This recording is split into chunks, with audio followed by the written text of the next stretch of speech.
नमस्कार मेरे प्यारे बच्चों और जो भी इस कविता को सुन रहा है। आज हम कक्षा 5 की एक कविता एक माँ की बेबसी लेके प्रस्तुत हुए हैं। इस कविता को पढ़ते समय आंखों के सामने कई चित्र बनते हैं। बचपन का चित्र, बचपन के खास समय, खेल और साथियों का चित्र, उन साथियों में एक खास साथी रतन का और एक माँ का चित्र। इसे पढ़ो और महसूस करो। कविता धीरे धीरे पढ़ने की चीज़ है, उसे मन में उतरने में काफ़ी समय लगता है। कभी कभी तो बरसों बाद हम बचपन की पढ़ी कविता पढ़ते हैं तो लगता है पहली बार पढ़ा है इसे। कविता पढ़ने के बाद मन के किसी कोने में घर बना लेती है, किसी मौके पर वह उभर आती है।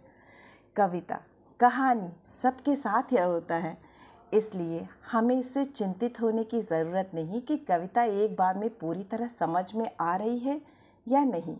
अगर उससे सिर्फ एक चित्र ही उभरता है तो भी कविता कामयाब है। ना जाने किस अदृश्य पड़ोस से निकल कर आता था वह खेलने हमारे साथ, रतन हमारे साथ। जो बोल नहीं सकता था, खेलता था हमारे साथ एक टूटे खिलौने की तरह। देखने में हम बच्चों की ही तरह था, वह भी एक बच्चा, क्योंकि हम बच्चों के लिए अजूबा था, क्योंकि हमसे भिन्न था।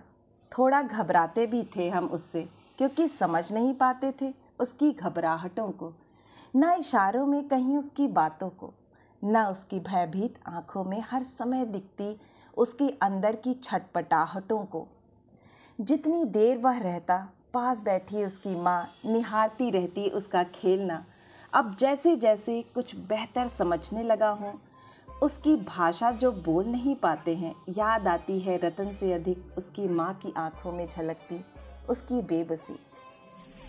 ऐसी ही कविताओं और कहानियों के लिए हमसे जुड़ना ना भूलें और चैनल को सब्सक्राइब करें। मिलती हूँ एक और नई कहानी के साथ, तब तक के लिए बाय बाय।